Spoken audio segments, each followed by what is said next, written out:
बढ़ते आगे, देखिए दूसरी पार्टियां अक्सर चुनाव आने पर रणनीति बनाती है, लेकिन अगर बात बीजेपी की हो तो वो शुरुआत से ही रणनीति बनाती है और अमल कर चुकी होती है। बीजेपी ने यूपी में लोकसभा की 80 सीट जीतने की रणनीति बनाई और इस निकाय चुनाव में इस रणनीति पर प्रयोग भी शुरू हो गया। इससे विपक्षी पार्टियों में खलबली है। क्या है रणनीति जिससे मिशन 2024 का रास्ता हो जाएगा साफ? देखिए रिपोर्ट।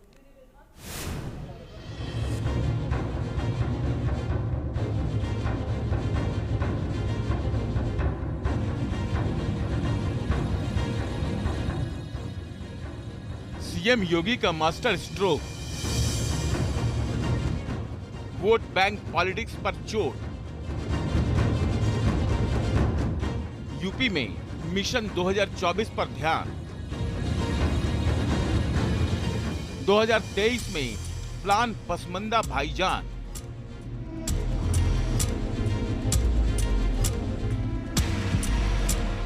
दिल्ली की सत्ता का रास्ता यूपी से होकर गुजरता है और बीजेपी 2023 की तैयारियों से मिशन 2024 को साध रही है ताकि अगले लोकसभा चुनाव में टारगेट 80 को हासिल किया जा सके। बीजेपी ने देश भर की तरह उत्तर प्रदेश में 50% वोट शेयर का लक्ष्य तय किया है। सवाल ये है कि बीजेपी के पास वो कौन सा तुरुप का इक्का है जो केंद्र में तीसरी बार बीजेपी की प्रचंड जीत का रास्ता साफ करेगा। तो इसका जवाब है बीजेपी का पसमानदा कार्ड। उत्तर प्रदेश में जारी नगरीय निकायों के चुनाव में बीजेपी के पसमानदा प्लान की झलक साफ दिख रही है। बीजेपी ने यूपी के निकाय चुनाव में इस बार सबसे ज्यादा मुस्लिम उम्मीदवारों पर दांव लगाया है। बीजेपी ने नगर निगम में पार्षदों के अलावा नगर पालिका, नगर पंचायत अध्यक्ष और सभासद के उम्मीदवार भी शामिल हैं। इनमें लखनऊ में 2, रामपुर में 2, बरेली में 9, अलीगढ़ में 18, कानपुर में 11, प्रयागराज में 3, वाराणसी में 3, गोरखपुर से 1 और गाजियाबाद में 3 मुस्लिमों को बीजेपी उम्मीदवार बनाया गया है, जिनमें ज्यादातर उम्मीदवार मुस्लिमों के पिछड़े तबके यानी पसमानदा हैं। इन चुनावों में 300 से ज्यादा मुस्लिम प्रत्याशी कमल के निशान पर वोट मांग रहे हैं। साल 2023 में हो रहे इस प्रयोग का पूरा असर 2024 में दिखाई देने वाला है। बीजेपी नेताओं का दावा है कि पीएम मोदी और सीएम योगी के कामकाज से मुस्लिमों का जुड़ाव बीजेपी से बढ़ा है।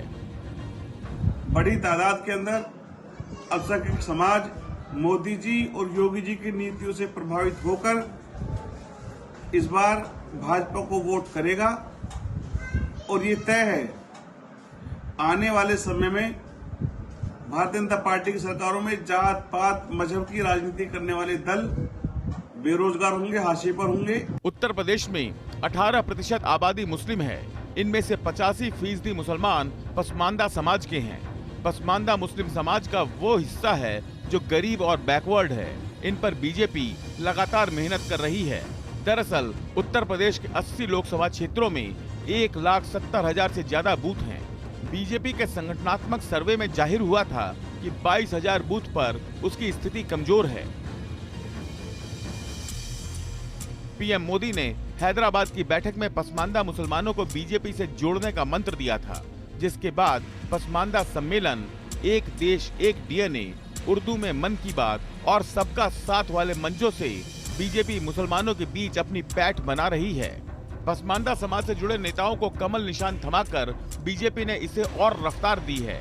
बीजेपी के इस दांव से मुस्लिम वोट बैंक पॉलिटिक्स करने वाली पार्टियों में खलबली मची है।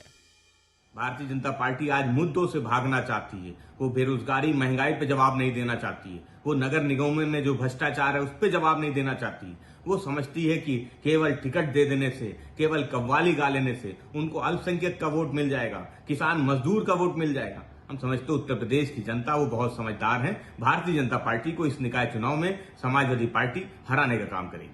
तो एक साइकोलॉजिकल डिबेट, थोड़ा उसका कुछ असर पड़े कि कुछ कांग्रेस, कुछ भाजपा बदल रही है, थोड़ा विपक्ष के लोग भी इस बहस में इंगेज हों, इसके लिए ऐसा किया जा रहा है। वरना कोई भी मुस्लिम समुदाय का आदमी, जो भी सोचने समझने वाला व्यक्ति है, चाहे वो अगड़ा हो, चाहे वो पसमानदा हो, चाहे किसी भी कैटेगरी का हो, इनके साथ नहीं जाने जा रहा।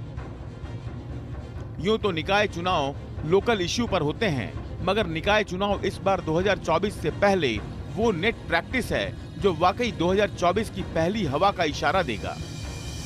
अगर पसमानदा मुसलमानों का वोट बीजेपी में शिफ्ट हुआ तो 50% वोट हासिल करने का लक्ष्य हासिल करने का कमाल होना तय है। Team news nation.